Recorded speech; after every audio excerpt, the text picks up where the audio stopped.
नमस्कार, तुम्हा सर्वांचं स्वागत आहे पुन्हा एकदा तुमच्या आवडत्या स्टडी स्पेस मराठीमध्ये।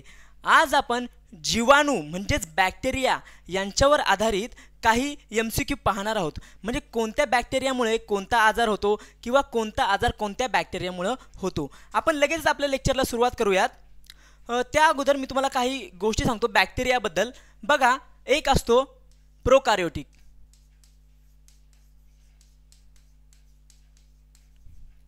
आणि दुसरा असतो यूकार्योटिक। प्रोकार्योटिक जो असतो ना, त्यामध्ये सिंगल सेल जे ऑर्गॅनिझम्स असतात, म्हणजे जीवाणू म्हणा विषाणू म्हणा, ते सगळे कशामध्ये येणार? प्रोकार्योटिक। प्रोकार्योटिकचे ना काहीतरी गुणधर्म आहेत। प्रोकार्योटिकमध्ये काय? सिंगल सेल आणि याच्यामध्ये सिंगल सेल पण असू शकते आणि मल्टी सेल्युलर सुद्धा असू शकते। हे प्रोकार्योटिकमध्ये जी सेल वॉल असते ना, ती वेल डेव्हलप नसते, पण यूकार्योटिकमध्ये जी सेल वॉल असते ती वेल डेव्हलप असते। सेल वॉल नॉट डेव्हलप आणि इथे काय? सेल वॉल डेव्हलप असते। आता ह्याच गोष्टी तुम्हाला मी कमीत कमी गोष्टी सांगतो, कारण आपल्याला लवकर लेक्चर संपवायचं आहे ते। आता बघा, जीवाणूबद्दल तुम्हाला मी सांगतो। आता हे झालं जीवाणूबद्दलच, हे सांगतो। जीवाणू येतो प्रोकार्योटिकमध्ये, कारण जीवाणू जो आहे ना तो सिंग्युलर आहे किंवा सिंगल सेलचा बनलेला आहे। जीवाणूमध्ये सेल वॉल असते का रे? तर हो, काही जीवाणूंमध्ये सेल वॉल असते आणि काही जीवाणूंमध्ये सेल वॉल नसते। जीवाणूंमध्ये सेल वॉल जी असते ना, ती कशाची बनलेली असते? तर ती असते पेप्टिडोग्लायकॉनची बनलेली। कसली? पेप्टिडोग्लायकनची बनलेली सेल वॉल जीवाणूंमध्ये असते। आता बघा, जीवाणूचं स्ट्रक्चर कसं असतं। फॉर एक्झाम्पल, हा समजा तुम्ही एखादा जीवाणू आहे, जीवाणू आहे। जीवाणूला एक शेपटीसुद्धा असते का? कारण त्याला मूवमेंटसाठी, एका प्रकारे मूवमेंट हालचालीसाठी ना, त्याला अशा प्रकारे एक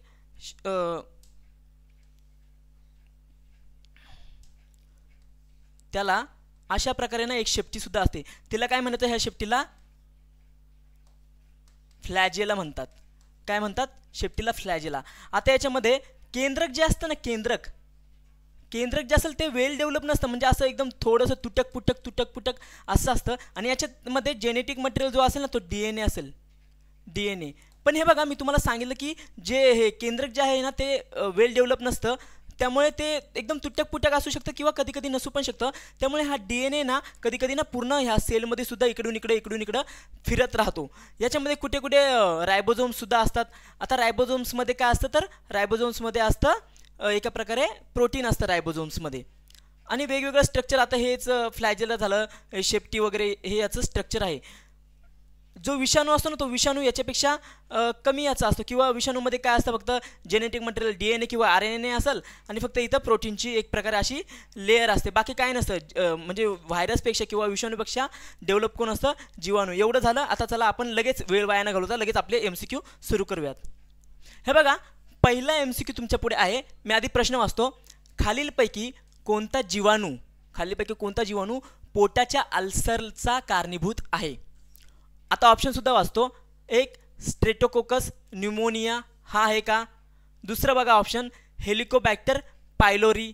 तिसरं ऑप्शन काय आहे? Mycobacterium tuberculosis. आणि चौथं ऑप्शन आहे इस्चेरिचिया कोळी।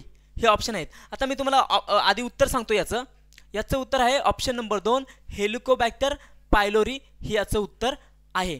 आता बघा, आधी तुम्हाला सांगतो अल्सर म्हणजे काय। आपल्या पोटामध्ये ना, पोट जे आहे ना, पोट आपलं, हे आपलं समजा पोट आहे, हे आपलं पोट आहे। तर ह्या पोटामध्ये ना एक लेअर असते, म्युकस नावाची लेअर, अशी लेअर असते। आणि इथे ना HCl असतं, HCl भरलेलं असतं पोटामध्ये। आणि हे पोटाचं एका प्रकारे लेअर आतडं झालं आपलं, एखादा आतडं म्हणू शकतो आपण हे। आणि इथे ना म्युकस नावाची लेअर असते। ह्या HCl पासून ना, म्युकसपासून ना HCl ह्या पोटाचे जे आहे ना, याला भागाला काही त्रास देऊ शकत नाही किंवा काही डॅमेज करू शकत नाही। कोणामुळे? तर ह्या म्युकस लेअरमुळे। ही म्युकस लेअर जर नसेल ना, तर हा HCl आहे ना ह्या पोटाला इजा पोहोचवू शकतो, किंवा हा म्युकस लेअर कधी कधी जर बाहेर आला तर म्युकस लेअर तर इथे पोटाच्या आतमध्ये, इथं बाहेर आल्यावर कशामध्ये लहान आतडे आहेत. ओके, लहान आतड्यांमध्ये म्युकस लेअर नाही किंवा म्युकस मेम्ब्रेन नाही. त्यामुळे जर HCl जर बाहेर आला तर लहान आतड्यांना सुद्धा त्रास होईल. लहान आतडे सुद्धा बंद करू शकतील किंवा जळू शकतील. आणि ह्या जळण्यालाच एका प्रकारे काय म्हणतात तर अल्सर असे म्हणतात. आता बघा मी तुम्हाला हेलिकोबॅक्टर पायलोरी हा काय करतो. हेलिकोबॅक्टर पायलोरी हा जो आहे ना दूषित अन्न किंवा दूषित पाण्यामुळे आपल्या पोटामध्ये जातो. म्हणजे आपण दूषित अन्न खाल्लं किंवा दूषित पाणी खाल्लं ज्याच्यामध्ये हेलिकोबॅक्टर पायलोरी हा जीवाणू आहे, तर तो काय करतोय, आता तोंडामध्ये अन्न किंवा पाणी गेलं ना तो एकदम घसरगुंडीसारखा खेळून एकदम मजेमध्ये जातो पोटामध्ये. मजेमध्ये कुठं जातो, पोटामध्ये. आणि पोटामध्ये ही जी आहे ना ही म्युकस लेअर आहे. बघा ही जी लेअर आहे ना ही पोटाला इथं आहे आतमध्ये HCl. आणि हा जो ते जीवाणू वगैरे येतील ना हेलिकोबॅक्टर पायलोरी हे मस्तपैकी इथं नाही का चिपकलेले असतात. म्युकस लेअरला मस्तपैकी इथं चिपकलेले असतात. ते खाली बघतात, खाली काय, अरे खाली तर HCl आहे, HCl तर आम्हाला मारून टाकेल. मग हे लवकरात लवकर काय करतात, हे हेलिकोबॅक्टर हे जीवाणू काय करतात लवकरात लवकर की ना एका प्रकारे युरियस काय करतात, युरियस एन्झाईम्स स्त्रावित करतात. आता युरियस एन्झाईम्स स्त्रावित करून युरियस एन्झाईमचं रूपांतर कशामध्ये करतील तर युरियामध्ये. आणि युरियाचं रूपांतर कशामध्ये होईल लगेच तर अमोनिया. आता बघा हे मी तुम्हाला सांगितलं एका प्रकारे HCl ॲसिड आहे. HCl काय आहे, ॲसिड. HCl काय आहे, ॲसिड. आणि हे जे इथे अमोनिया काय आहे तर तो बेसिक आहे. बेसिक किंवा बेससुद्धा म्हणू शकता तुम्ही त्याला एका प्रकारे. म्हणजे एका प्रकारे ॲसिड, आम्ल आणि आम्लारी यांचं एका प्रकारे जर मिश्रण झालं किंवा हे जे अमोनिया आहे ना हे इथेच असतात हा का, इथे खालीमध्ये जात नाही. हे HCl येतं आणि ह्या बॅक्टेरियापाशी जे अमोनिया असतं त्याला येऊन भिडतं. म्हणून HCl आणि अमोनियाची रिॲक्शन होते आणि HCl ना जरा कमी गुणवत्तेचा होतो किंवा जास्त निष्क्रिय होतो एका प्रकारे ह्या बॅक्टेरियाला खेटून. पण जेव्हा तो इथं खाली असेल, इथं खाली प्रभावी आहे तो भरपूर प्रभावी, पण जेव्हा ह्या जीवाणूला खेटेल ना, जीवाणूकडे तर अमोनियाची एका प्रकारे लेअर झाली स्वतःभोवती आणि त्यामुळे हा HCl ह्या बॅक्टेरियाचं काहीही उकाडू शकत नाही. मग तो बॅक्टेरिया एकदम खुश होतो की बाबा मला कोणीच हरवू शकत नाही. बॅक्टेरिया आता म्हणतो की मी तर चांगला बॅक्टेरिया नाही, मी तर वाईट बॅक्टेरिया आहे, म्हणून मला काहीतरी वाईट काम केलं पाहिजे. बॅक्टेरिया लगेच म्हणतो ठीक आहे बाबा आता आपल्याला वाईट काम करायचे ना, आपण एक काम करू, आपण जिला लटकलोय तिलाच डॅमेज करू. म्हणून हा बॅक्टेरिया जो आहे ना हा ह्या म्युकस लेअरलाच डॅमेज करणं सुरू करतो. म्युकस लेअरलाच एका प्रकारे विघटन करतो. म्युकस लेअर ना हळूहळू काढून टाकतो. आता हे बघा हळूहळू जर म्युकस लेअर जर काढून टाकली, हे समजा इथं बॅक्टेरिया होते त्यांनी जर ही म्युकस लेअर इथं डॅमेज वगैरे केली, म्युकस लेअर इथली गायब झाली, इथं आहे परत इथं अशी झाली एका प्रकारे ना म्युकस लेअर ही इथली निघून गेली, तर हे HCl तर पोटामध्ये जे आहे ते बॅक्टेरियांना त्याच्यापासून आता काही फरक पडणार नाही, कारण त्यांच्याकडे काय आहे अमोनिया, आणि अमोनिया HClला कंट्रोल करणं म्हणून बॅक्टेरियाला काही फरक पडत नाही. पण अरे पोटाची लेअर ओपन झाली ना, आता म्युकस इथून निघून गेला पोटाच्या काही भागाचा. मग आता हे जे HCl आहे ना ते ना त्या लेअरला ना म्हणजे म्युकस निघून गेलं म्हणून जे पोट दिसेल ना त्या पोटावर ना HCl जाईल, आणि HCl जर त्या पोटाच्या भागाला जर टच झाला ना तर तो भाग ना जळण्याचा प्रयत्न करेन. तिथं ना एका प्रकारे आग होईल भरपूर. बघा कधी कधी पोटामध्ये भरपूर आग होती का, कारण ना ते HClमुळेच ती घटना होते. आपलं पोट एका प्रकारे ना आतमधून जळू लागतं. आणखी एक गोष्ट आहे की आपल्याला अल्सर, तुम्ही ही जर गोष्ट ऐकली असेल कावळ्याची, बघा एक मडका असतं त्याच्यामध्ये पाणी असतं आणि मग कावळा दगड टाकून पाणी वर करतो, पाणी वर येतं. त्याचप्रमाणे जर आपण जर कधी जर जास्त भोजन जरी केलं, जास्त अन्न जरी खाल्लं, HCl इथपर्यंत आहे, आपण जसं जसं अन्न इथं पोटामध्ये येत जाईल अल्सर वरती HCl वरती येत जाईल, आणि HCl जर बाहेर जर आला तर ह्या लहान आतड्यांना डॅमेज करू शकतो, ज्याच्यामुळे सुद्धा अल्सर होतो. त्यामुळे तुम्ही हे लक्षात ठेवणं गरजेचं आहे. आणि हे कोणामुळे होतं अल्सर तर हेलिकोबॅक्टर पायलोरी. आता पहिला ऑप्शन बघा काय, स्ट्रेप्टोकोकस न्यूमोनिया. स्ट्रेप्टोकोकस न्यूमोनिया हे प्रश्न पुढे पण येणार आहेत याच्यामुळे, म्हणून मी तुम्हाला इथेच न्यूमोनिया थोडासा एक्सप्लेन करतो. बघा हे आहे आपली कवटी. मी कवटी कशी पण काढतो. कवटी म्हणजे चेहरा. बघा हा आहे आपला घसा, हे आपलं छाती किंवा बाजूची ही बाजू. इथं आहेत लंग्स, हा एक आणि हा दुसरा. आता हे बघा समजा हे माझं आहे तोंड, किंवा इथं आहे हे नाक आणि हे तोंड. इथून ना नळी अशी येईल पोटामध्ये, हीच आली, ही बघा ही दिसते ना, ही इथं ही ना एका प्रकारे ना ट्रॅकिया असतो. ट्रॅकिया रेस्पिरेटरी सिस्टीमचाच एक भाग आहे. ट्रॅकिया काय करतो, रेस्पिरेटरी सिस्टीम आणि डायजेस्टिव्ह सिस्टीम पण, कारण इथून एका प्रकारे जाते ही नळी. आता ही नळी ना बोलते अरे इकडे पण एक लंग्स आहे, इकडे पण एक लंग्स आहे, मग मी काय करू. ती बोलते मी दोघींकडे जाईल, म्हणून ही इकडे पण जाती आणि इकडे पण जाती. मग इथं जेव्हा दोन भागांमध्ये डिवाइड होते तेव्हा त्याला म्हणायचं ब्रॉन्काय. काय म्हणायचं, ब्रॉन्काय त्याला म्हणायचं ब्रॉन्काय. ब्रॉन्काय. आता हे ब्रॉन्काय जेव्हा आतमध्ये जाईल ना तेव्हा ते पुन्हा काही काही भागांमध्ये ना डिवाइड होईल, पुन्हा काही काही भागांमध्ये ना असं डिवाइड होईल, भरपूर प्रमाणामध्ये डिवाइड होईल काही काही भागांमध्ये. आणि जे हे ब्रॉन्काय आणि ब्रॉन्काय नंतर हे आणखी घटक पुढे डिवाइड होतील ना त्यांना म्हणायचं ब्रॉन्किओलिस. काय म्हणायचं, ब्रॉन्किओलिस. आणि या ब्रॉन्किओलिसच्या शेंड्यावर नाही का असं थोडंसं गोलाकार नाही का असतं एक घटक, त्याला म्हणायचं ALVEOLI, अल्व्होलाई असं त्यांना म्हणायचं. आणि दोन्ही लंग्स मिळून जवळपास 30 कोटी अल्व्होलाई असतात.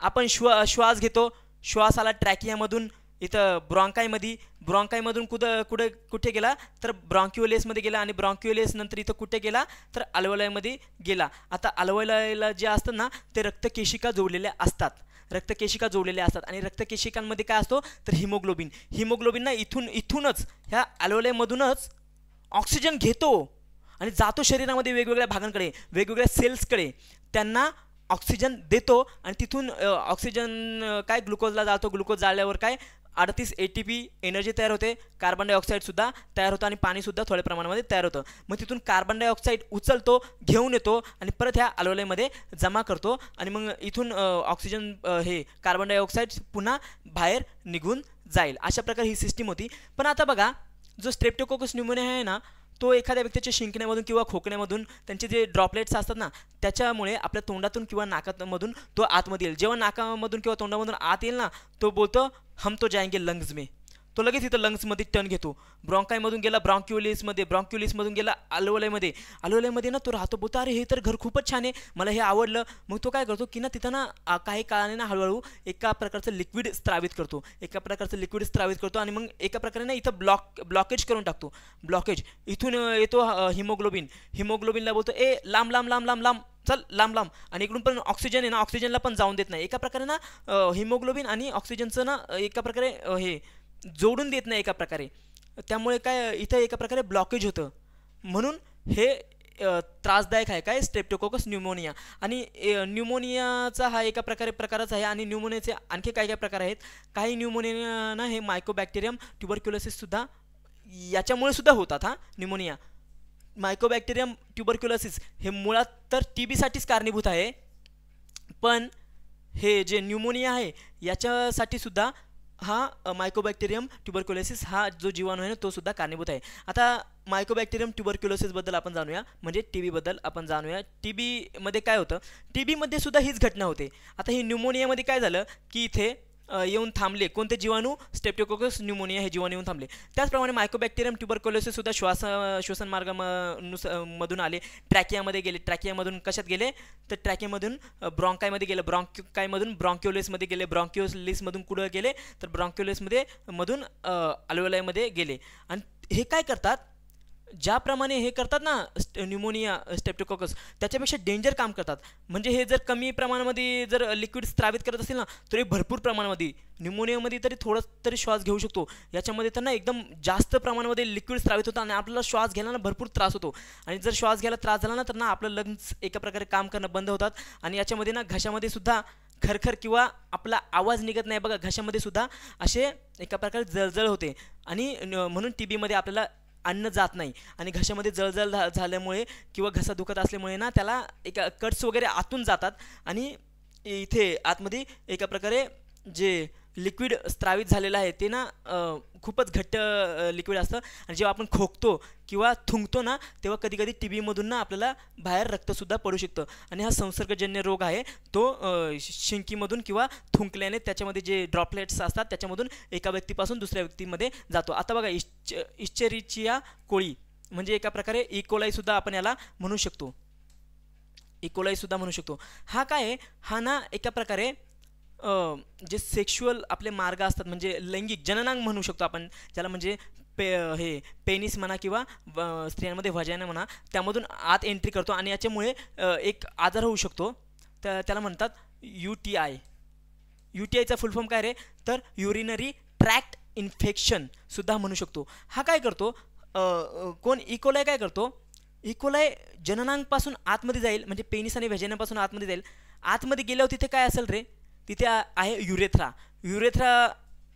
युरेथ्रामध्ये प्रवेश करेल, युरेथ्रामधून ब्लॅडरमध्ये जाईल, ब्लॅडरमध्ये ना तो राहील आणि तिथे स्वतःची संख्या वाढवेल. आणि ब्लॅडर मग ना काही काळाने ना असं तिथे इकोलाय काही एका प्रकारे टॉक्सिन स्त्रावित करेल आणि ब्लॅडर थोडंसं दुखू लागेल, थोडंसं सुजू लागेल, किंवा कधी कधी ना तिथे आगसुद्धा होते. आपण मग ह्या UTIमध्ये किंवा इकोलायमुळे जर आपल्याला हे युरिनरी ट्रॅक्ट इन्फेक्शन झाले ना, त्यांना आपल्याला थोडीशी जळजळ पण होते जेव्हा आपण लघवी करतो. ह्या गोष्टी कोणामुळे होतात, तर इकोलायमुळे ह्या गोष्टी होतात.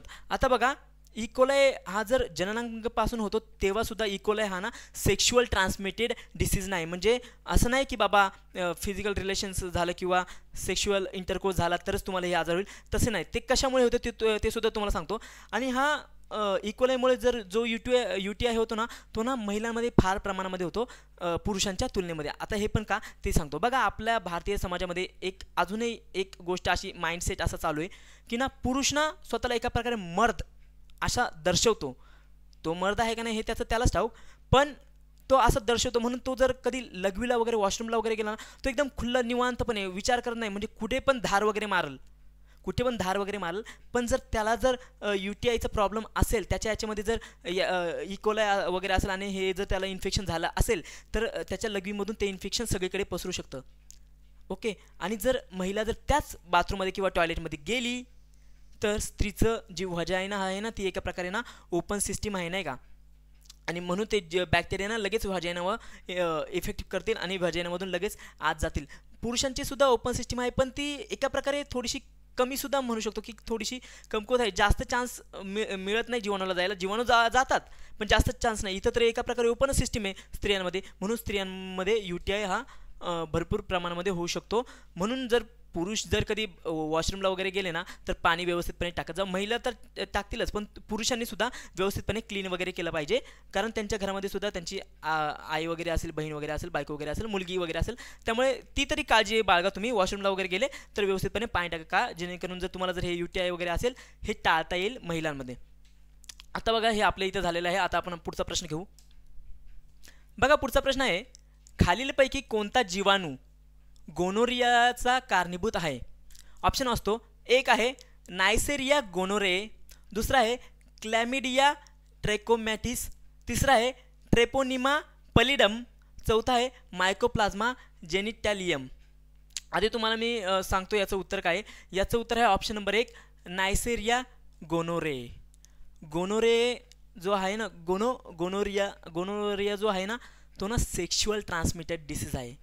म्हणजे जर एखाद्या पुरुषामध्ये जर तो हा जर आजार झालेला असेल गोनोरिया, पुरुषामध्ये जर याचा जीवाणू असेल आणि जर त्याने जर एखाद्या स्त्रीसोबत किंवा काही म्हणा तुम्ही कोणासोबत पण म्हणजे समजून जा तुम्ही मी काय बोलायचा प्रयत्न करतोय, जर सेक्शुअल इंटरकोर्स केला, मग तो ॲनसद्वारे सुद्धा असू द्या किंवा व्हाजायनामध्ये द्वारे सुद्धा असू द्या, त्याच्याद्वारे जर केलं सेक्शुअल इंटरकोर्स, तर त्या व्यक्तीला जर आहे त्याच्या शरीरामध्ये जर हा बॅक्टेरिया आहे कोणता नायसेरिया गोनोरे, तर तो ना लैंगिक संबंधांद्वारे ना पुढच्या व्यक्तीमध्ये सुद्धा जातो, कारण हा सेक्शुअल ट्रान्समिटेड डिसीज आहे. आता हा सुद्धा काय करेल, हा सुद्धा UTI साठीच कारणीभूत आहे. म्हणजे गेला ॲनसमधून म्हणा किंवा व्हाजायनामधून म्हणा की गेला व्यक्तीच्या शरीरामध्ये गेला, तर काय करेल तर तो युरेथ्राला डॅमेज करेल. युरेथ्रानंतर कोणावर अटॅक करेल तर ब्लॅडर आणि मग तिथे जळजळ वगैरे सुद्धा होईल.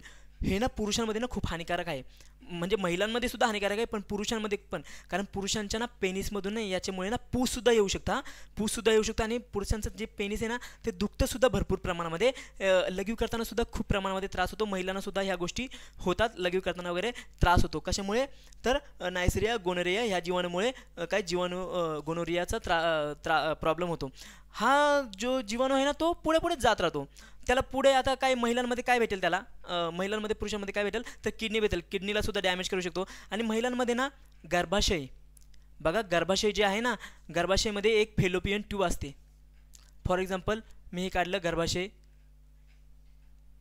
तर ही जी फेलोपियन ट्यूब असेल ना अशी,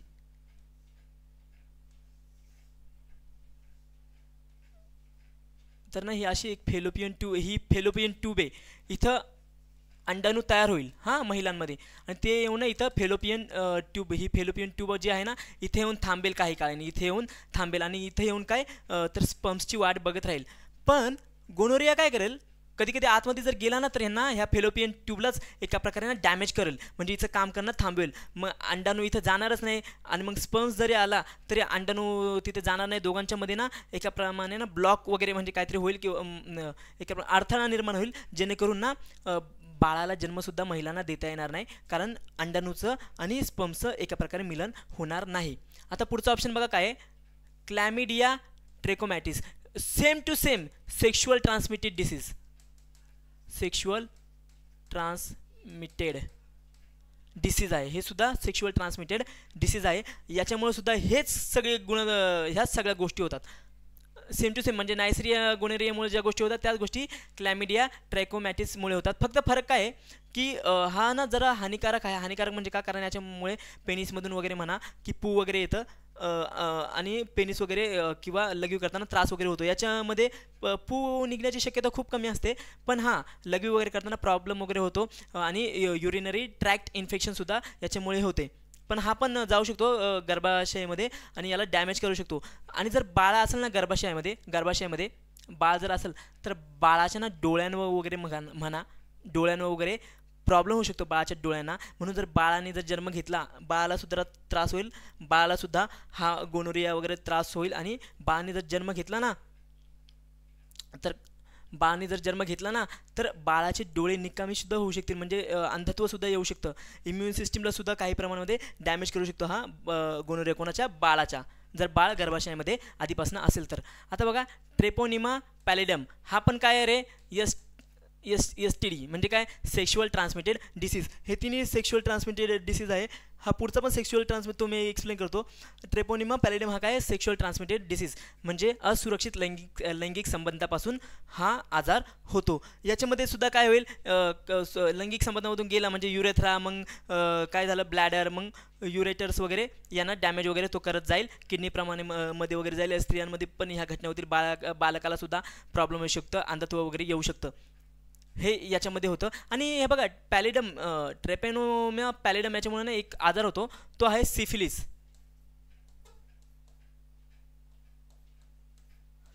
सुद्धा म्हणू शकता तुम्ही याला. सिफिलिस हा आजार कोणामुळे होतो, तर याच्यामुळे ट्रेपोनिमा पॅलिडम याच्यामुळे हा आजार होतो. ह्या आजारामध्ये काय, हा तर युरिनरी ट्रॅक्ट इन्फेक्शन तर करतो, पण युरिनरी ट्रॅक्ट इन्फेक्शन म्हणजे ह्या ब्लॅडरमध्ये गेला किंवा युरेथ्रामध्ये, तिथं ना थोडंसं डॅमेज करेल कोण, सिफिलिस. म्हणजे एका प्रकारे हा ट्रेपोनिमा पॅलिडम हा जीवाणू जो आहे ना तो डॅमेज करेल. तिथे थांबेल काही काळ, पण ती जखम ना काही काळाने बरी होते, 2-3 दिवसांनी. मग परत हा बोला, अरे ही तर जखम बरी झाली. मग हा जाईल इथे महिलाच्या गर्भाशयामध्ये किंवा पुरुषांच्या किडनीमध्ये म्हणा, महिलाच्या किडनीमध्ये, तिथे पण थोडंसं डॅमेज करेल, त्या पण जखमा बऱ्या होतात. तो म्हणतो, अरे ह्या तर जखमा बऱ्याच होत चालल्यात, मग आता करायचं काय, मी कसं काय शरीराला काय प्रॉब्लेम क्रिएट करू ह्या शरीरामध्ये. तो म्हणतो ठीक आहे, आता मी रक्तामध्ये जातो शरीराच्या प्रत्येक अवयवाकडे जातो, म्हणजे मेंदूकडे जाईल, हृदयाकडे जाईल, लंग्सकडे जाईल. ह्या वेगवेगळ्या अवयवांनासुद्धा हा सिफिलिस किंवा ट्रेपोनिमा पॅलिडम हा जीवाणू त्रासदायक ठरतो आणि किंवा त्यांना डॅमेज करतो. आता बघा पुढचा आहे मायकोप्लाझ्मा जेनिटॅलियम. मायकोप्लाझ्मा जेनिटॅलियम हा सुद्धा काय, सेक्शुअल ट्रान्समिटेड डिसीज आहे, म्हणजे असुरक्षित लैंगिक संबंधामुळे होणारा आजार कोणता आहे, प्लायकोमा आणि हे चारही असुरक्षित लैंगिक संबंधामुळे होणारे आजार आहेत. मायकोप्लाझ्मा यांच्यामध्ये हे बघा एका प्रकारे ना, ह्या 3 जे आहेत ना यांच्यामध्ये एका प्रकारे सेल वॉल असते. तुम्ही जर हे आजार झाले आणि तुम्ही जर काय पेनिसिलिन वगैरे काय खाल्लं, काय अँटीबायोटिक वगैरे घेतलं ना, तर ते पेनिसिलिन वगैरे काय करतं की पेनिसिलिन जे आहे ना ते ना जीवाणूच्या मेन म्हणजे सेल वॉलला फाडायचं काम करतं. जीवाणूची जर एकदम सेल वॉल पकडून जर अशी फाडली ना ह्या पेनिसिलिननी, तर जीवाणू जागच्या जागी मरतो. म्हणून यांच्यावर जर तुम्ही पेनिसिलिन वगैरे खाल्ली तर तुम्हाला चांगला फरक पडू शकतो, पण जास्त प्रमाणामध्ये कोणतीही गोष्ट ही हानिकारकच असते. पण ह्या मायक्रोप्लाझ्मा जेनिटॅलियममध्ये काय असतं, याच्यामध्ये सेल वॉल नसतेच. मग आता पेनिसिलिन खाल्ली, पेनिसिलिन विचार करतो, अरे बापरे आता याचं करायचं काय, याचं फाडायचं काय नेमकं, याच्याकडे सेल वॉलच नाही.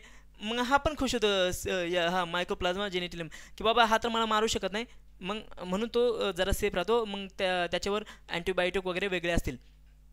आता बघा सेक्शुअल ट्रान्समिटेड डिसीज तुम्हाला याच्यावर सांगतो मी, एक गोष्ट सांगतो याच्यासाठी ना. सेक्शुअल ट्रान्समिटेड डिसीज म्हणजे जर एखाद्याला जर असतील यांच्यापैकी कोणते आजार, त्यांना जर सेक्शुअल इंटरकोर्स करायचं असेल तर त्यासाठी सुरक्षित लैंगिक संबंध स्थापित करणे गरजेचे आहे. याच्यासाठी ना महिला किंवा पुरुष कॉन्डम्सचा सुद्धा उपयोग करू शकतात.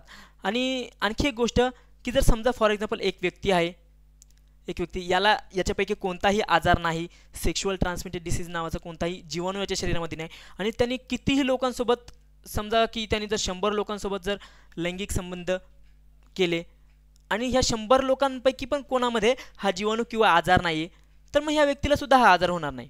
एड्सचं सुद्धा तसंच आहे. एड्स जो व्हायरस जनित आजार आहे ना, एखाद्या व्यक्तीने कितीही लोकांसोबत सेक्शुअल इंटरकोर्स करू द्या, याला जर HIV नसेल आणि यांना सुद्धा जर HIV नसेल ना, किंवा यांच्यापैकी एकालाही जर HIV नसेल आणि यांनी जर यांच्याशी जर लैंगिक संबंध स्थापित केला तर याला सुद्धा HIV होणार नाही, कारण त्या पुढच्या व्यक्तीलाच नाही तर मग आपल्याला कसं काय होऊ शकेल, किंवा आपल्याला नाही तर मग पुढच्या व्यक्तीला पण नाही होणार. दोघांपैकी जर कोणालाच नाही मग होणारच नाही, मग तेव्हा ते सुरक्षित असतं. पण जर एखाद्याला जर असेल तर तिथे तुम्ही कॉन्डमचा उपयोग करू शकता. आता बघा हा प्रश्न झालेला आहे. आपण आता इथे आणखी एक गोष्ट सांगायची राहिली. हा जो गोनोरिया आहे ना, हा ना सेल जी असते ना, सेलच्या आतमध्ये सुद्धा जगू शकतो आणि बाहेर सुद्धा जगू शकतो. पण जो ट्रायकोमॅटिस आहे ना, तो फक्त सेलच्या आतच क्रियाशील असतो. आता पुढचा प्रश्न बघा. पुढचा प्रश्न आहे, खालीलपैकी कोणता जीवाणू न्यूमोनियाचा कारणीभूत आहे. आता न्यूमोनिया म्हणजे मी तुम्हाला सांगितलेलंच आहे. न्यूमोनिया म्हणजे काय रे, की आपल्या नाकाद्वारे किंवा तोंडाद्वारे जेव्हा श्वास आतमध्ये जाईल, म्हणजे श्वास म्हणा, एखादा व्यक्ती शिंकला खोकला तर ते जीवाणू ना आतमध्ये जातात, आणि जीवाणू आतमध्ये गेल्यावर काय करतील तर इथे ट्रॅकिया आहे. ट्रॅकियामधून 2 भाग होतील ट्रॅकियाचे, एक ह्या लंग्समध्ये एक त्या लंग्समध्ये, काय म्हणायचं ब्रॉन्काय, आणि ब्रॉन्कायचे पण भरपूर पुढं भाग, एका ब्रॉन्कायमधून भरपूर ब्रॉन्क्युलिस आणि दुसऱ्या ब्रॉन्कायमधून सुद्धा भरपूर ब्रॉन्क्युलिस, आणि ब्रॉन्क्युलिसच्या टोकाला काय असतं मी तुम्हाला सांगितलेलं तर अल्व्होलाई, जे की हिमोग्लोबिनला ऑक्सिजन प्रोव्हाइड वगैरे करतं. तिथे जाऊन काय स्ट्रेप्टोकोकस न्यूमोनिया हा जीवाणू तिथे थांबतो, तिथे एका प्रकारचं लिक्विड तयार करतो. लिक्विड जर तयार केलं त्यामुळे हिमोग्लोबिनचं आणि ऑक्सिजनचं मिलन होत नाही, किंवा हिमोग्लोबिनने आणलेला कार्बन डायऑक्साईड बाहेर सोडता येत नाही, त्यामुळे व्यक्तीला जरा श्वसनाचा रेस्पिरेटरी सारखा एखादा त्रास होऊ शकतो, रेस्पिरेशनशी निगडीत. आता मायकोबॅक्टेरियम ट्युबरक्युलोसिस, हे तुम्हाला TB बद्दल मी सांगितलेलंच आहे की TB मध्ये सुद्धा रेस्पिरेशन सिस्टीमबद्दलच एका प्रकारचा त्रास होतो. अल्व्होलायमध्ये जाऊन भरपूर प्रमाणामध्ये हे जीवाणू मायकोबॅक्टेरियमचे थांबतात, तिथे स्वतःचं घर निर्माण करतात, भरपूर प्रमाणामध्ये लिक्विड स्त्रावित करतात. ते लिक्विड लंग्समध्ये सुद्धा पसरतं आणि कधी घशामध्ये सुद्धा त्रास देतं, जेणेकरून घसा आपला तिथे कट्स वगैरे बसतील, ते सुद्धा घसासुद्धा डॅमेज होईल, लंग्ससुद्धा डॅमेज होतील. म्हणून जेव्हा व्यक्ती खोकतो वगैरे ना, तर खोकला भरपूर प्रमाणामध्ये येतो ह्या TBमध्ये, आणि खोकला वगैरे ना तर खोकल्यामधून रक्तसुद्धा पडतं. कशात? मायकोबॅक्टेरियम ट्युबरक्युलोसिसमध्ये. आता बघा हेमोफिलस इन्फ्लुएन्झा सुद्धा हेच आहे. काय म्हणजे न्यूमोनियाचाच एका प्रकारे न्यूमोनियाचा सुद्धा हा प्रकार आहे, त्याच्यामुळे सुद्धा न्यूमोनिया होतो हेमोफिलस इन्फ्लुएन्झामुळे. हा सुद्धा तसंच, एखादा व्यक्ती शिंकला खोकल्यामुळे हा जीवाणू गेला घशामधून कुठं ट्रॅकियामधून कुठं ब्रॉन्कायमधून ब्रॉन्क्युलिस, आणि ब्रॉन्क्युलिसमधून अल्व्होलाई, तिथं सुद्धा लिक्विड वगैरे स्त्रावित करेल. पण हा पण नाही का पूर्ण रेस्पिरेटरी सिस्टीमला हानिकारक हा ठरतो. कोण? Haemophilus influenza. म्हणून आता हे बघा, म्हणून मी तुमच्या पुढे प्रश्न काय वाटला, खाली बघ कोणता जीवाणू न्यूमोनियाचा. आता हे सगळे एका प्रकारे न्यूमोनियाचंच तर काम करतात ना, म्हणजे लिक्विड स्त्रावित करतात अल्व्होलायमध्ये आणि रेस्पिरेशन सिस्टीमला एका प्रकारे त्रासच देतात, म्हणून न्यूमोनियाला कारणीभूत आहेत. कोण? तर याचं योग्य उत्तर आहे ऑप्शन नंबर 4, सर्व पर्याय योग्य. पुढील प्रश्न बघा. पुढील प्रश्न आहे, खालीलपैकी कोणता जीवाणू शिगेलोसिसचा कारणीभूत आहे? ऑप्शन असतो 1 शिगेला डिसेंटेरिया, 2 साल्मोनेला टायफी, 3 इश्चेरिचिया कोळी, 4 व्हिवियो कॉलरी. आता याचं योग्य उत्तर तुम्हाला सांगतो आधी. ऑप्शन नंबर 1 शिगेला डिसेंटेरिया. आता शिगेलोसिस म्हणजे काय तर हे बघा, जो शिगेला डिसेंटेरिया आहे ना, तो जीवाणू दूषित अन्न म्हणा, दूषित पाणी म्हणा, किंवा कच्चं जेवण जे असतं ना, कच्चं मांस म्हणा, दूध म्हणा, हे जे व्यक्ती म्हणजे खातील किंवा पितील, त्यांच्या शरीरामधून तो जीवाणू गेला पोटामध्ये, पोटामधून गेला लहान आतड्यामध्ये, लहान आतड्यामध्ये स्वतःचं घर करेल आणि स्वतःचं घर करून ना तिथे एका प्रकारे टॉक्झिन निर्माण करेल, जे की आपल्या लहान आतड्याला म्हणा आणि मोठ्या आतड्याला सुद्धा हानिकारक आहेत. आपण जेव्हा अन्न वगैरे खातो ना, ते अन्न आधी जाईल आपल्या पोटामध्ये, पोटामध्ये काही प्रमाणामध्ये अन्नाचं पचन होईल कारण तिथे एन्झाईम असेल काही प्रकारे, आणि नंतर मग कुठे जाईल अन्न, जे नाही पचले ते थोड्या प्रमाणामध्ये ते जाईल लहान आतड्यांमध्ये. लहान आतड्यांमध्ये त्या अन्नाला ना पचवायचा पूर्ण प्रयत्न केले जाईल, कारण लहान आतड्यांमध्ये जर अन्न पचलं नाही तर ते कुठेही नंतर पचलं जाणार नाही. मोठ्या आतड्यांमध्ये अन्न पचवायचं काम होत नाही. आता जे अन्न पचलं लहान आतड्यांमध्ये त्याचं ते पोषक तत्व त्यांनी काढून घेतले, ते रक्तामध्ये मिसळले गेले लहान आतड्यामध्येच. आता जे न पचलेलं अन्न आहे ना ते मोठ्या आतड्यांमध्ये गेले. आता मोठ्या आतडे काय करतात, मोठ्या आतड्यांचं सुद्धा एक काम आहे. ते काम काय माहिती आहे का, तर जे न पचलेलं भोजन आहे त्याच्यामधून पाणी खिचून घेणे, किंवा जे लहान आतड्यामध्ये जे पण भोजन वगैरे न पचलेलं वगैरे त्याचं पाणी खिचून घेणं, किंवा पाणी जे असेल ते खिचून घेणे आणि शरीरामध्ये पाठवणे. फॉर एक्झाम्पल मी तुम्हाला सांगतो की समजा हे आहे मोठे आतडे आणि इथे एका प्रकारे आहे आपलं ॲनस आहे, आणि हे मोठे आतडे आहे. इथून जर अन्न वगैरे चालले तर हे जे आहे ना मोठे आतडे, हे अन्नातून पाणी खिचून घेतं. इथं अन्नामध्ये जास्त पाणी आहे, इथून पाणी खिचून घेतलं, परत इथं कमी कमी पाणी होत जातं. मग अन्नामध्ये जे म्हणजे न पचलेलं भोजन त्याच्यामधलं पाणी कमी कमी होत जाईल, आणि जिथे हे आपलं ॲनस आहे, ॲनसच्या आतला भाग समजा हे इथं ॲनस, आणि हे इथं येऊन आपली शौच थांबते एका प्रकारे. तर ना हे पाणी कमी कमी होत येईल, आणि इथं नाही का एका प्रकारे जो मल जो आहे ना तो ना आपलं शौच जे आहे ना ते कडक होते. कशामुळे होते, तर मोठे आतडे जेव्हा व्यवस्थितपणे काम करतील तेव्हा हळूहळू ना पाणी काढत येतील, आणि हे कठोर एका प्रकारे म्हणजे पातळ संरचना नाही, तर कठोर म्हणजे जास्त पण कठोर नाही, कठोर म्हणजे नॉर्मली आपण जी शौच करतो तीच काय इथे जमा होईल, आणि मग आपण शौच टॉयलेटला जाऊन टॉयलेटला जाऊन ही शौच बाहेर काढतो. पण कधी कधी ना काही लोकांना वेळेवर टॉयलेटला जात नाहीत, आणि त्याच्यामुळे ही शौच आहे ना इथे येऊन साठते. पण इथे सुद्धा हे मोठ्या हाताने ह्या साठलेल्या शौचमधून सुद्धा पाणी खिचून घेतात. जोपर्यंत तुम्ही टॉयलेटला जात नाही ना तोपर्यंत ते शौचमधून पाणी खिचत राहणार, आणि मग कधी कधी ना मग हे शौच ना भरपूर कडक होते. त्यामुळे व्यक्तीला टॉयलेट करताना 2 नंबर करताना भरपूर प्रॉब्लेम होतो, ती शौच बाहेर निघत नाही, आणि मग जेव्हा निघायचा प्रयत्न करते ना तेव्हा ना खूप आपल्याला तिथे त्रास होतो. कधी कधी रक्तसुद्धा निघू शकतं काही प्रमाणामध्ये. आता हे सांगितलं तुम्हाला. आणि आता हे जीवाणू येतील, शिगेला डिसेंट्री आहे, हे लहान आतड्यामध्ये थांबले, तिथं त्याने टॉक्सिन सिक्रेट केलं. टॉक्सिन ना ह्या मोठ्या आतड्यांमध्ये पण येतात, आणि ह्या मोठ्या आतड्यांना ना एका प्रकारे सुन्न करतात. मोठ्या आतड्यांना एका प्रकारे गजनी बनून जातात. गजनी म्हणजे गजनीचा आमिर खान बनून जातात, की बाबा त्यांना कळतच नाही की अरे मी काम काय करत होतो, ते विसरून जातात काम काय करत होतो. मग त्यांना माहीतच नाही की बाबा पाणी खिचायचे शरीर, त्या मोठ्या आतड्यांमध्ये जे अन्न पचलेलं भोजन आहे त्याच्यामधून पाणी खिचायचे हे ते विसरून जातात. त्यामुळे पाणी खिचलं जात नाही. पाणी तसंच्या तसं ह्या न पचलेल्या भोजनसोबत ॲनसमधून बाहेर पडतं, ज्याला आपण जुलाब म्हणतो किंवा डायरिया म्हणतो. का डायरिया कधी होतो रे, हे असे काही जीवाणू वगैरे येतात, ते ह्या मोठ्या आतड्यांना डॅमेज करतात, म्हणून डायरिया वगैरे होतो. आता पुढचं बघा, साल्मोनेला टायफी. याचं मी तुम्हाला योग्य उत्तर काय सांगितलं, शिगेला डिसेंट्रिया. साल्मोनेला टायफी हे सुद्धा तसंच आहे. दूषित अन्न किंवा दूषित पाणी पिलं की आपल्याला दूषित अन्न किंवा पाणी पिलं त्याच्यामध्ये साल्मोनेला टायफी हा जीवाणू असतो, तो जातो आपल्या घशामधून पोटामधून लहान आतड्यांमध्ये एका प्रकारचा टॉक्झिन टॉक्झिन टाकलं की टॉक्झिन टाकल्यानंतर तो काय करेल, तर मोठ्या आतड्यांमध्ये जाईल, मोठ्या आतड्यांना एका प्रकारे डॅमेज वगैरे करेल, त्याचं काम बिघडवेल. मग याच्यामध्ये जुलाबसुद्धा होऊ शकतील, किंवा तुम्हाला कब्जसुद्धा म्हणू शकतो, किंवा बद्धकोष्ठता म्हणजे हे जे आपली शौच जी कडक झाली ना त्याला बद्धकोष्ठता म्हणतात. आणि एका प्रकारे जुलाब म्हणजे हे पाणी न थांबवणे, पाणी पकडून धरायची क्षमता याची मोठ्या आतड्याची जेव्हा कमी होते तेव्हा व्यक्तीला जुलाब होतात, आणि जर पाणी पकडायची जर क्षमता जर वाढत राहिली तेव्हा काय बद्धकोष्ठता होते, म्हणजे कब्ज एका प्रकारे होते. आता बघा पुढचं काय, इश्चेरिचिया कोळी. आता इश्चेरिचिया कोळीमध्ये मी तुम्हाला सांगितलेलं आहे की याच्यामुळे कोणता, तर युरिनरी ट्रॅक्ट इन्फेक्शन होते, जे की सेक्शुअल ट्रान्समिटेड डिसीज नाही. इकोलाई सेक्शुअल ट्रान्समिटेड डिसीज नाही. व्हॅजिना किंवा पेनिसमधून आत प्रवेश करतो आणि जातं कुठं, तर युरेथ्रा आणि ब्लॅडरला डॅमेज वगैरे करेल, जेणेकरून तिथं जळजळ वगैरे होईल. आपल्याला बघा कधी इथे जळजळ वगैरे होते, तर काही प्रमाणामध्ये हे असू शकतं. आणि मग लघवी करताना सुद्धा आपल्याला त्रास वगैरे याच्यामुळे होतो. कशामुळे, इश्चेरिचिया कोळी. इश्चेरिचिया कोळीना व्हॅजिना आणि पेनिसमधून सुद्धा प्रवेश करतो, आणि कधी कधी ना भोजनमधून सुद्धा हा प्रवेश करतो. आणि भोजनमधून जेव्हा हा प्रवेश करतो ना तेव्हा भोजनमधून जर कोणताही जीवन वगैरे काही असा खराब जीवन वगैरे गेलं ना तर तो तुम्ही बघा पोटाला त्रास देईलच देईल, लहान आतड्यांना मोठ्या आतड्यांना त्रास देणारच, कारण तो पोटामध्येच गेला आहे बरोबर. मग पोटाला म्हणा, ज्याला आपण आमाशय म्हणतो, किंवा लहान आतडे स्मॉल इंटेस्टाईन लार्ज इंटेस्टाईन यांना त्रास देतो आणि जुलाब करवतो किंवा डायरिया याच्यामुळे होतो. आता व्हिडिओ कॉलरी, हा जो कॉलरी आहे ना, हा एका प्रकारे टायफी साल्मोनेला टायफी म्हणजे एका प्रकारे हा जुलाबाचंच काम करतो.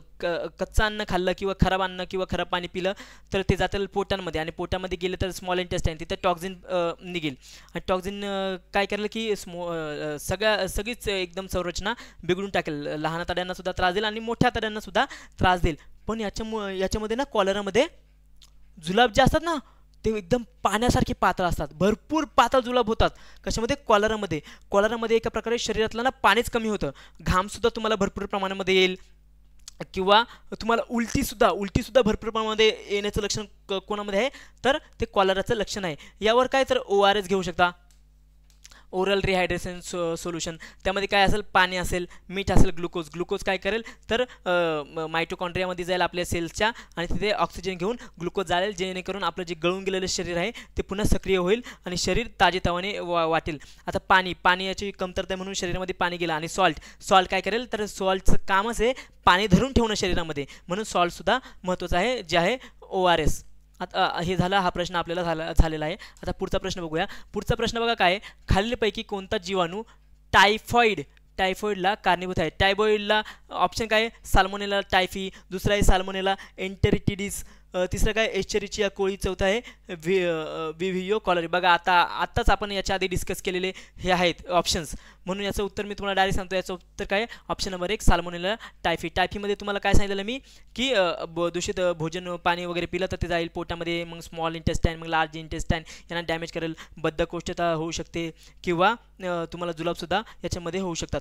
आता मी जास्त एक्सप्लेनेशन करणार नाही, कारण मी आधीच एक्सप्लेन केलेलं आहे. आता साल्मोनेला एंटेरिटिडिस हे पण दूषित अन्न दूषित पाणीमुळे होतं, किंवा कच्चं भोजन, कच्चं मांस, किंवा काही ना बघा कच्चं अंड खातात, डायरेक्ट असे पितात, अंड फोडतात आणि डायरेक्ट पितील, त्याच्यामुळे सुद्धा हे जीवाणू त्यांच्या पोटामध्ये जातील आणि हे होऊ शकतील. काही जण कच्चं मांस वगैरे खातात, कोंबडीचं कच्चं मांस म्हणा किंवा बोकडाचं कच्चं मांस, कधी ना त्यांच्या ह्या आतल्या अवयवांना म्हणजे स्मॉल इंटेस्टाईन, लार्ज इंटेस्टाईनना सहन होत नाही, त्यामुळे जे मांस वगैरे खातात ना त्यांना कधी ना भरपूर प्रमाणामध्ये जुलाब होतात, आणि तेच काय इथे होतं. आता इचेरिया कोळी हे तुम्हाला सांगितलेलंच आहे, सेक्शुअल ट्रान्समिटेड डिसीज नाही आहे, पण जे जननांग आहेत, प्रायव्हेट पार्ट्स आहेत महिलांमधले पुरुषांमध्ये, त्याच्यामधून आत प्रवेश करेल आणि UTI नावाचा म्हणजे युरिनरी ट्रॅक्ट इन्फेक्शन हा तिथे जाऊन करेल, जेणेकरून आपलं ब्लॅडर जे आहे किंवा युरेथ्रा आहे किंवा आपले जे प्रायव्हेट पार्ट असतील त्याच्यामध्ये थोडीशी दुखापत वगैरे होईल, लघवी करताना वगैरे आपल्याला त्रास होऊ शकतो. आता व्हिडिओ कॉलरी याच्यामध्ये तुम्हाला सांगितलं की दूषित अन्न पाण्यामुळेच होतं, पण भरपूर प्रमाणामध्ये पाणी शरीरातून निघून जातं, मग ते डायरियामुळे होऊ दे म्हणजे किंवा जुलाब एका प्रकारे असू द्या, पाण्यासारखे जुलाब होतात हे सांगितलेलं आहे, मग ते जुलाब असू द्या किंवा घाम असू द्या किंवा उलटी एका प्रकारे असू द्या, आणि त्याच्यामध्ये काय मी तुम्हाला सांगितलं तर त्याच्यामध्ये ORS घ्या, म्हणजे शरीरामध्ये एका प्रकारे पाणी कमी होतं, ते पाणी आपल्याला पाहिजे म्हणून ORS आपण त्याच्यावर घेऊ शकतो. आता पुढचा ऑप्शन बघूयात. पुढचा ऑप्शन बघा काय, खालीलपैकी कोणता जीवाणू क्षयरोग म्हणजे काय? क्षयरोगाला कारणीभूत आहे. क्षयरोग म्हणजे काय? TB. हां काय? TB. आता बघा ऑप्शन काय? मायक्रोबॅक्टेरियम ट्युबरक्युलोसिस, दुसरं काय? मायक्रोबॅक्टेरियम लेप्रे, तिसरं काय आहे? स्ट्रेप्टोकोकस न्यूमोनिया, आणि चौथं काय आहे? Haemophilus influenza. हे ऑप्शन आहेत. आता बघा याचं योग्य उत्तर काय? TB विचारलं आहे ना, तर याचं योग्य उत्तर आहे ऑप्शन नंबर 1 मायक्रोबॅक्टेरियम ट्युबरक्युलोसिस. आता TBचं तुम्हाला सांगितलंच आहे, हे काय झाली कवटीनंतर काय हे खाली इथं लंग्स वगैरे झाले, इथे लंग्स, इथून आला ट्रॅकियाचे झाले दोन भाग, हा पण आणि हा पण, याला काय म्हणायचं? ब्रॉन्काय पण पुढं भरपूर भागांमध्ये विभागलं गेलं. काय? ब्रॉन्काय पण त्याला काय म्हणायचं? ब्रॉन्क्युलिस म्हणायचं. आणि ब्रॉन्क्युलिसच्या शेंड्यांपाशी काय असतात रे? ब्रॉन्क्युलिसच्या शेंड्यांपाशी असतात अल्व्हेओलाई. यांच्यामध्ये जेव्हा कोण मायक्रोबॅक्टेरियम ट्युबरक्युलोसिस नावाचा जीवाणू जाईल, तो इथे सगळ्यांना ब्लॉक करेल, त्याच्यामुळे ब्लॉक करेल आणि लिक्विड स्त्रावित करेल एका प्रकारचं, ते लिक्विड लंग्समध्ये वगैरे सुद्धा साठत जाईल, इथे घशांमध्ये सुद्धा त्याच्यामुळे त्रास होतो.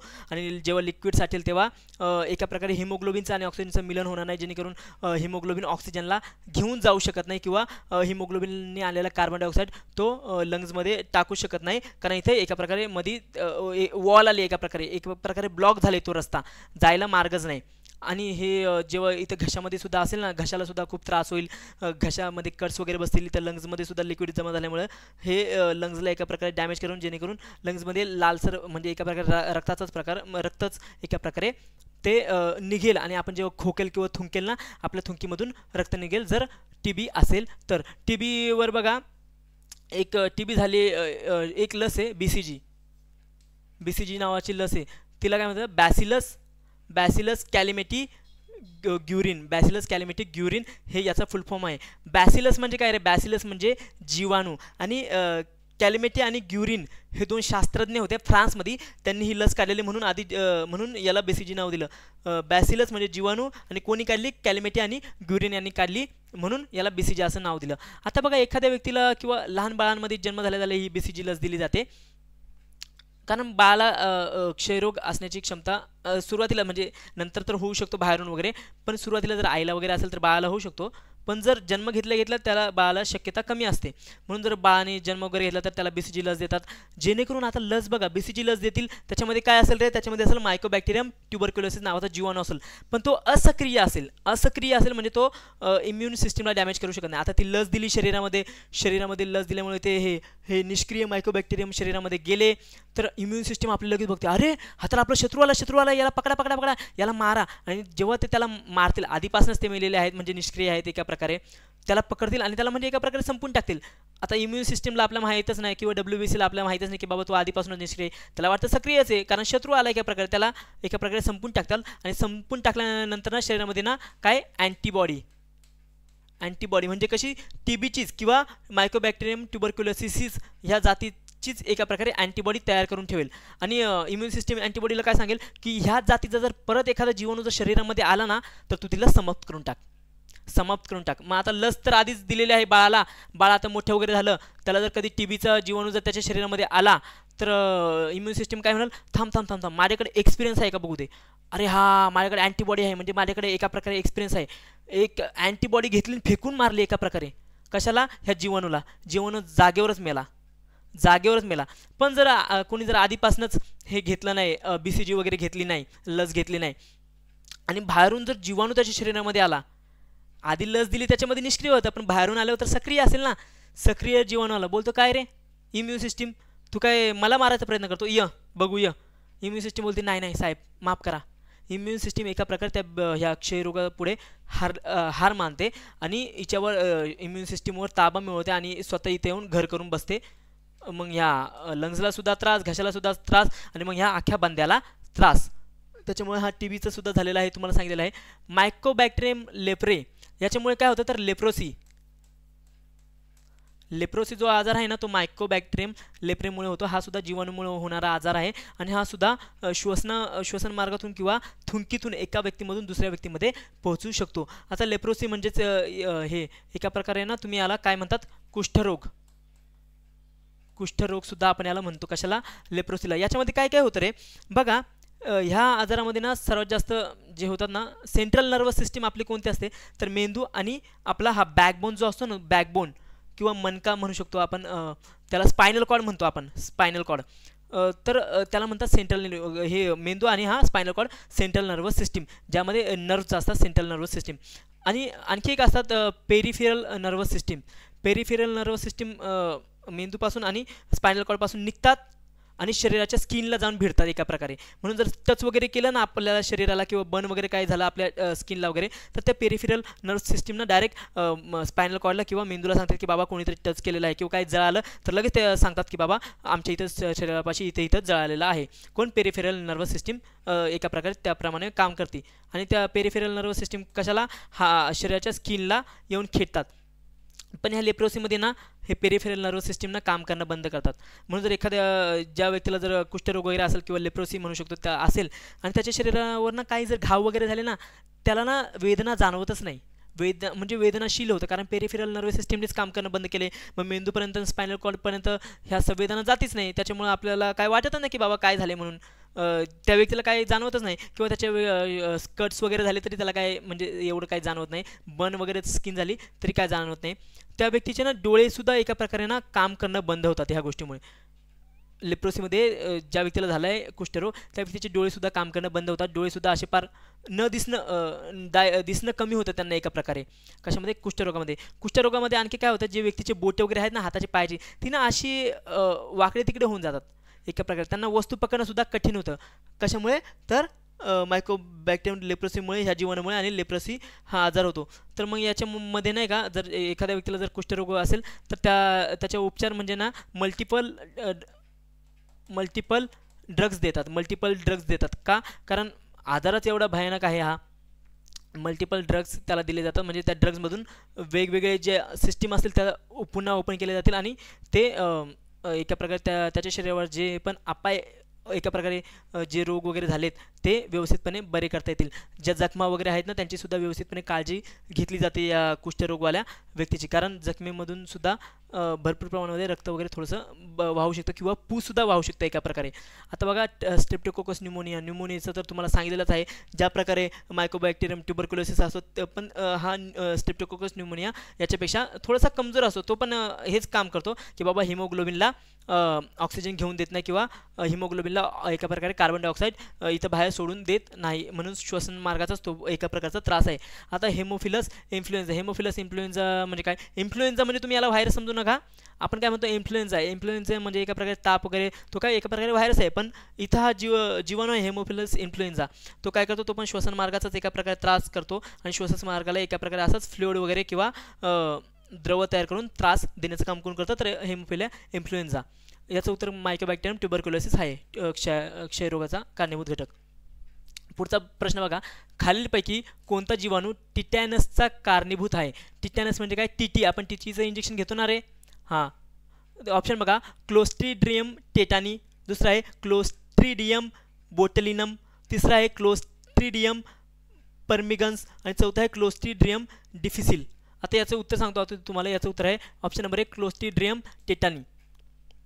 आता बघा, हा जो जीवाणू असतो ना, हा जीवाणू ना मातीमध्ये वगैरे राहतो किंवा हवेमध्ये सुद्धा पसरलेला असतो. हा ना कसा शरीरामध्ये जातो बघा, तोंडातून सुद्धा जाऊ शकतो, नाकामधून सुद्धा जाऊ शकतो, कारण मातीमध्ये असेल, माती जर वरती उधळली तर जाऊ शकतो. आपण जर मातीमध्ये कधी लहान मुलं वगैरे खेळली तर ते लगेच तोंडामध्ये हात घालतात, त्याच्यामुळे सुद्धा तो शरीरामध्ये जाऊ शकतो. किंवा जर आपल्याला एखादी जखम वगैरे हातापायाला झाली असेल तर वायूमध्ये येऊन तो तिथं चिपकू वगैरे शकतो, तिथून आतमध्ये गेला तरी टिटनेस हा बॅक्टेरिया आतमध्ये जाईल आणि टिटनेसला कारणीभूत हाच आहे. मग तिथं टीटी वगैरे टीटीचं आपल्याला इंजेक्शन घ्यायला लागेल जर आपल्याला हा आजार झाला तर. याच्यामध्ये काय होतं माहिती आहे का, हा बॅक्टेरिया काय करतो, शरीरामध्ये जातो आणि शरीरामध्ये जे आपले हे मसल्स असतात ना, मसल्स त्यांना कॉन्ट्रॅक्ट करतो. म्हणजे बघा, आता माझा जबडा बघा, तुम्ही हालतोय व्यवस्थितपणे, मी तुमच्याशी बोलतोय, हालतोय हातपायाची हालचाल करतोय, पण ना हा ना एका प्रकारे ना स्नायूंची हालचालला कमी करेल, म्हणजे एकदम स्लो मुवमेंट करेल. म्हणजे आता मी तुमच्याशी बोलतोय, जर मला जर टीटी वगैरे झालं तर माझा जबडा कसा हलवला माहिती आहे का? हे बघा, असा एकदम स्लो, म्हणजे मला जबडासुद्धा व्यवस्थितपणे उघडता येणार नाही. आता जबडा उघडायला जाईल ना तर मला त्रास होईल, माझे हातपायसुद्धा एकदम हळूहळू काम करतील. काही लोक बघा स्लो मोशनमध्ये डान्स करतात, त्यांना झालं आहे असं नाही, पण मी तुम्हाला उदाहरण देतोय की बघा स्लो मोशनमध्ये कसे डान्स करतात, त्यांचे हातपाय कसे हलतात एकदम असे एकदम स्लोमध्ये. तशी मुवमेंट आपल्याला करायला लागेल ह्या टीटीमध्ये. आपला जबडासुद्धा लॉक होईल, हातपायसुद्धा एका प्रकारे लॉक होतील. का? कारण मांसपेशियांचं कामच एकदम स्लो झालं आहे एकदम, म्हणजे असं त्यांना भरपूर फोर्स लावायला लागतोय कॉन्ट्रॅक्ट आणि रिलॅक्स करण्यामध्ये, ते एका प्रकारे कॉन्ट्रॅक्ट होतात. आता बघा, हे तुम्हाला सांगितलं त्याच्याने याच्यावर टीटीचं इंजेक्शन तुम्ही घेऊ शकता. जर लोखंडाची वगैरे सुद्धा जखम वगैरे झाली त्याच्यामधून सुद्धा हा बॅक्टेरिया आपल्या शरीरामध्ये प्रवेश करतो, त्यामुळे आपण टीटीचं इंजेक्शन घेतो. आता दुसरा ऑप्शन काय? क्लोस्ट्रीडियम बोटलिनम. हा सुद्धा खाण्यामुळे नाकातून किंवा जखमेमधून वगैरे पसरतो, तो सुद्धा मातीत वगैरे राहतो किंवा हवेमध्ये वगैरे पसरतो. पण बघा, जो क्लोस्ट्रीडियम टिटेन आहे याच्यामुळे टिटेन होतो, याच्यामुळे सुद्धा आपल्याला भरपूर प्रमाणामध्ये हेच त्रास होतात की आपल्याला टिटानी जो आहे ना, टिटानी हा काय करतो रे, एका प्रकारे कॉन्ट्रॅक्ट, म्हणजे आपले एका प्रकारे ना हालचाल एकदम मंद करतो, जबड्याची हालचाल म्हणा, हातापायाची हालचाल एकदम स्लो करतो. पण हा बोटलिनम क्लोस्ट्रीडियम जो आहे ना तो एकदम रिलॅक्स करतो, म्हणजे नॉर्मलपेक्षा जास्त रिलॅक्स. म्हणजे एकदम तो पेंडुलम कसा असतो घड्याचा, असा एकदम लटकलेला, काय म्हणजे मूवमेंट करायची गरज नसेल तरी स्वतःहून अंग हलतं. कधी कधी बघा आपलं अंग एकदम भरभर हलतं.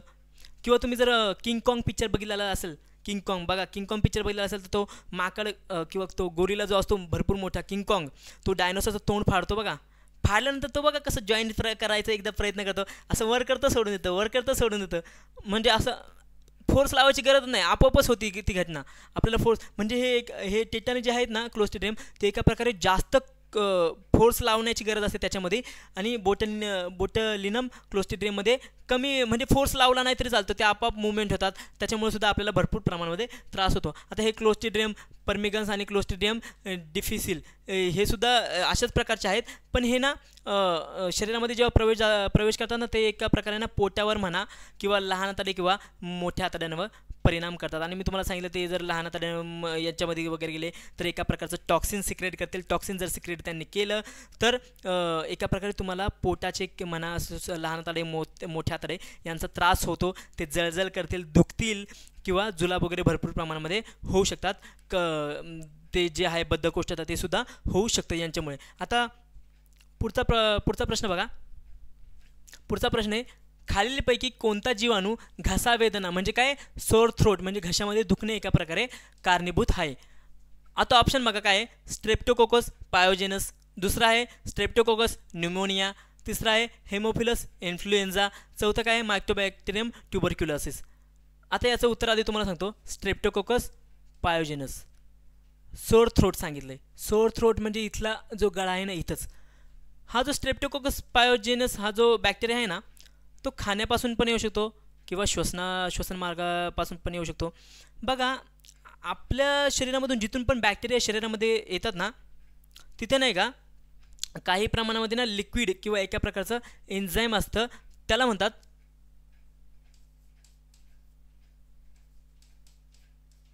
रायझोबियम.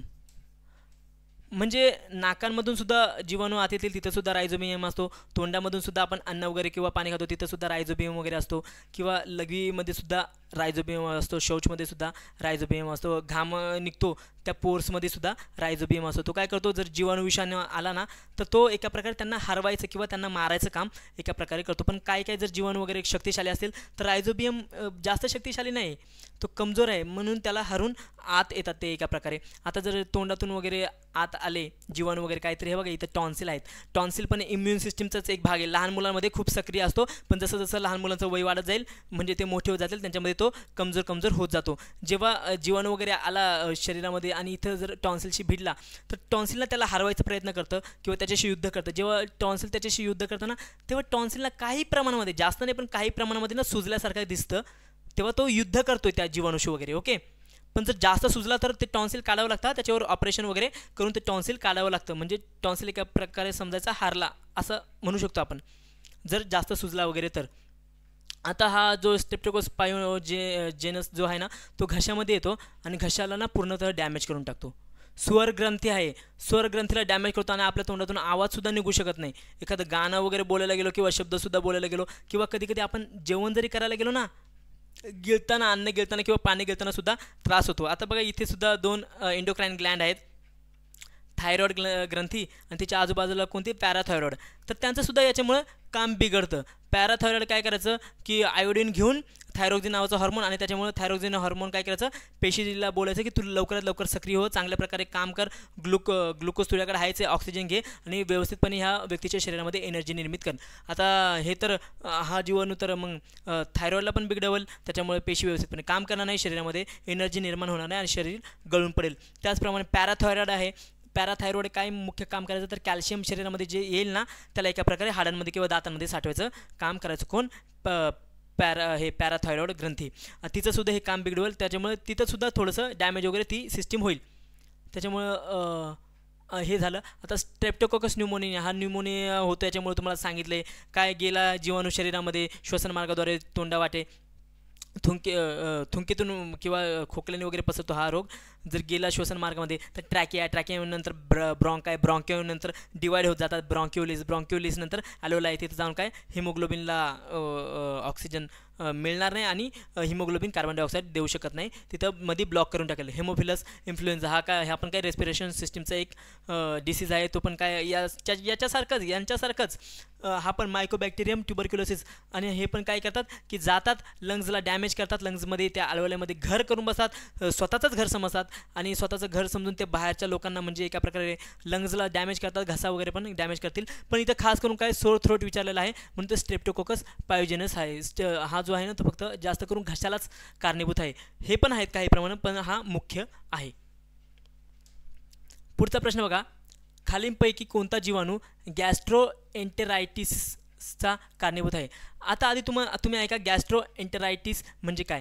गॅस्ट्रो म्हणजे काय येतं तर गॅस्ट्रो म्हणजे आपलं पोट किंवा आपण आपलं जे भोजन जातं एका प्रकारे आमाशय म्हणू आपण, आमाशय. आणि एंटेरायटिस म्हणजे स्मॉल इंटेस्टाईन म्हणू शकता आपण. त्यांच्यावर होणारा आजार म्हणजे आमाशय म्हणजे पोट आणि एका प्रकारे स्मॉल इंटेस्टाईनचा जो आजार होतो किंवा दुखापत वगैरे होते किंवा जळण वगैरे होते, जळजळ होते. कधी कधी आपण जर जास्त तिखट जरी खाल्लं ना तरीसुद्धा आपल्या पोटामध्ये खूप जळजळ होते. तर तेच विचारलं गॅस्ट्रोएंटेरायटिसचा कारणीभूत आहे. कोण कारणीभूत आहे? आता ऑप्शन बघा, एस्चेरिचिया कोळी आहे का? दुसरं काय साल्मोनेला एंटेरिटिस, तिसरं काय कॅम्पिलोबॅक्टर जेनुनी हे आहे का? तर हे बघा जो याचं उत्तर आधी तुम्हाला सांगू देतो. याचं योग्य उत्तर आहे ऑप्शन नंबर 4 सर्व पर्याय याचं बरोबर आहे. आता जो पहिला ऑप्शन आहे का याचं योग्य उत्तर काय चौथं आहे. आता बघा एस्चेरिचिया कोळी हे मी तुम्हाला माशी सांगितलेलं आहे की हा STD नाही म्हणजे सेक्शुअल ट्रान्समिटेड डिसीज नाही, पण तो व्हेजना किंवा पेनिसमधून आत प्रवेश करेल आणि आत प्रवेश केल्यानंतर काय युरेथ्रा वगैरे सगळं ब्लॅडर वगैरे डॅमेज करेल, तिथं दुखापत वगैरे होईल, लघवी वगैरे करताना प्रॉब्लेम होईल.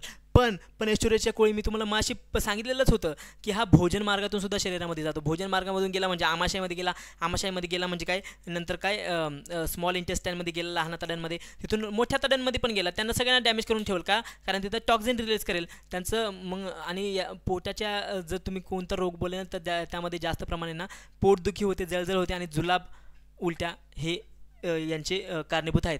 आता साल्मोनेला एंटेरिटिस म्हणजे काय की खराब भोजन किंवा खराब अन्न, खराब पाणी वगैरे, दूषित पाणी वगैरे पिलो किंवा कच्चं मांस वगैरे खाल्ले, कच्चं भोजन वगैरे खाल्लं, शिळं वगैरे खाल्लं, कोंबडीचं मांस वगैरे जे कच्चं वगैरे खाल्लं किंवा अंडच काय कच्चं खाण्याची काहींना सवय असतं, त्यांच्यामध्ये हा साल्मोनेला एंटेरिटिस होतं, ज्याच्यामुळे जुलाब वगैरे पण होऊ शकतात. आता कॅम्पिलोबॅक्टर जेनुनी हा पण तेच आहे, दूषित अन्न, दूषित पाणी यांच्यामुळे होतो, कच्चं मांस वगैरे, कच्चं अंडं वगैरे खाल्ल्यामुळे हे होतं, जुलाब वगैरे याच्यामुळे होतात. का? कारण हे स्मॉल इंटेस्टाईनमध्ये जातात आणि तिथं टॉक्झिन एका प्रकारचं रिलीज करतात. आणि यांच्यामध्ये ना सगळ्यांमध्ये एका प्रकारे पाण्याची कमतरता होत्या, कारण जुलाब भरपूर प्रमाणामध्ये होतात. कॉलरामध्ये भरपूर प्रमाणामध्ये जुलाब होतात, उलटी पण होती, त्यामुळे पाणी जास्तीत जास्त प्रमाणामधून शरीरामधून निघून जातं. तिथे पाण्याची भरपूर गरज असते, तिथे ORS घेतलं जातं आणि यांच्यामध्ये सुद्धा ORS आपण घेऊ शकतो कारण पाण्याची कमतरता होते. पुढचा प्रश्न बघा, खालीलपैकी कोणता जीवाणू बुबोनिक प्लेगचा कारणीभूत आहे? बुबोनिक म्हणजे एका प्रकारे ना फुग्यासारखं म्हणजे काय, त्याला बुबोनिक म्हणतात. आता बघा याचं ऑप्शन बघा, एक आहे यर्सिनिया प्लेस्टिस, दुसरा आहे क्लोस्ट्रिडियम टेटानी, तिसरा आहे मायकोबॅक्टेरियम ट्युबरक्युलोसिस आणि चौथा आहे नायसेरिया गोनरे. याचं योग्य उत्तर तुम्हाला सांगतो. योग्य उत्तर आहे ऑप्शन नंबर 1 यर्सिनिया प्लेस्टिस. आता जो प्लेग आहे ना त्या प्लेगबद्दल बघा, जो संक्रमित उंदरापासून पसरणारा हा रोग आहे. उंदराच्या शरीरावर ना काही पिसवा असतात, पिसवा म्हणजे एकदम छोटे छोटे किडे वगैरे, किड्यांसारखे सुद्धा म्हणू शकतो, ते असतात. ते त्या संक्रमित उंदरामधून ना हे घेतात बॅक्टेरिया. हा तो पिसवा बॅक्टेरिया नसतो, त्या पिसवाच्या आतमध्ये हा बॅक्टेरिया असतो. कोणता? यर्सिनिया पेस्टिस नावाचा बॅक्टेरिया त्या पिसवाच्या आतमध्ये असतो. तो पिसवा जर गेला ना एखाद्या मानवाकडे तर त्या मानवाला चावल, त्या मानवाचं रक्त खिचल. पण म्हणतो की आपण ह्या मानवाचं रक्त थोडंसं पिलेलं आहे, मग याला सुद्धा काहीतरी देऊ. महाना ते उलटी करेल एका प्रकारे किंवा स्वतःच्या शरीरातला पदार्थ बाहेर काढेल जो त्या मानवाच्या शरीरामध्ये जाईल आणि तोच काय असेल, हा बॅक्टेरिया असेल अर्सेनिया प्लेस्टिस. अर्सेनिया प्लेस्टिस काय करतो माहिती आहे का? जातो शरीरामध्ये वेगवेगळ्या भागांमध्ये, मानवाचं एकदम एका प्रकारे तंत्रच बिघडून टाकतो. तो मानवामध्ये मानवामध्ये ज्या सेल्स असतील ना, सेल्स म्हणा किंवा टिश्यू, त्यांना एका प्रकारे फुगवायचं काम करतो. फुगवायचं काम करतो. लिम्फो नोड असतात,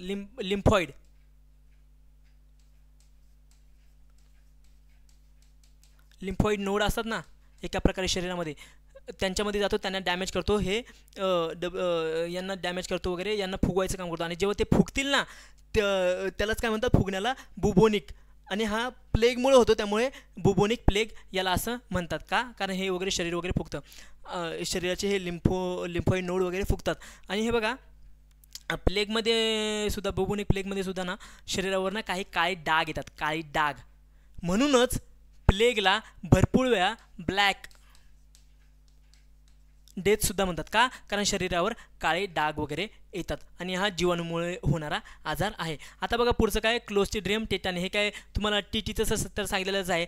कशामुळे जंतू मातीमध्ये वगैरे राहतात, हवेमध्ये वगैरे राहतात, तोंडावाटे, नाकावाटे किंवा जखमेवाटे शरीरामध्ये प्रवेश करतील आणि कॉन्ट्रॅक्ट म्हणजे शरीराची एक प्रकारे मूवमेंट स्लो करतील. कारण ते मसल्स कॉन्ट्रॅक्ट करतात, मसल्सला अशी रिलॅक्स व्हायला वेळ लागतो, एकदम रिलॅक्स व्हायला वेळ लागतो, म्हणून चालायला वगैरे पण त्रास होतो. जबडासुद्धा एकदम स्लो वगैरे उघड बंद होईल, जबडा उघड बंद करण्यासाठी सुद्धा भरपूर प्रमाणामध्ये त्रास होईल. जेवण करताना किंवा पाणी पिताना सुद्धा त्रास होईल. मायकोबॅक्टेरियम ट्युबरक्युलोसिस, टीबी होण्यासाठी हा जीवाणू प्रमुख आहे. याच्यामुळे काय, रेस्पिरेटरी सिस्टीम बिघडती, ॲल्व्होलायमध्ये जाऊन हे लपतात आणि ते काय करतात की फ्लुइड वगैरे किंवा एका प्रकारचं लिक्विड सोडतील, जे लंग्समध्ये वगैरे जाईल आणि लंग्सला डॅमेज वगैरे करेल. घसा वगैरे सुद्धा याच्यामुळे दुखतो. नायसेरिया गोनेरिया हा काय सांगितलेला, गोनोरिया होण्यासाठी कारणीभूत घटक आहे की जो सेक्शुअल ट्रान्समिटेड डिसीज आहे. कोणता? गोनेरिया. आणि हा एखाद्या व्यक्तीला जर असेल तर तो दुसऱ्या व्यक्तीमुळे सेक्शुअल ट्रान्समिशनमुळे होऊ शकतं. जर असुरक्षित लैंगिक संबंधामुळे होऊ शकतं. जर एका व्यक्तीला असेल आणि दुसऱ्या व्यक्तीला नसेल तर त्यांनी मग सुरक्षित लैंगिक संबंध स्थापन करणे गरजेचे आहे. तर चला मग आता आपले MCQ झालेले आहेत. आता बघा पुढे काय आहे, कल्याण डोंबिवली महानगरपालिकेमध्ये ज्या स्टाफ नर्सच्या जागा निघाल्या आहेत त्याच्यामध्ये आम्ही एक ईबुक लॉन्च केलेलं आहे. ते ईबुक किती रुपयाला, प्राईस काय त्याची, तर 499 प्राईस आहे. तर त्यामुळे ते तुम्हाला सगळे तांत्रिक घटक क्लिअर केले जातील, कवर केले जातील, नोट्स वगैरे तुम्हाला इथे उपलब्ध आहेत. ओके. अजून ठाणे महानगरपालिकेमध्ये सुद्धा GNMच्या साठी सुद्धा ईबुक लॉन्च केलेलं आहे. तर ते तुम्ही परचेस करू शकता. प्राईस काय आहे, 299 रुपये. त्याच्यामध्ये बघा पद क्रमांक 24 सुद्धा आहे, स्टाफ नर्स. पद क्रमांक 14 परिचारिका.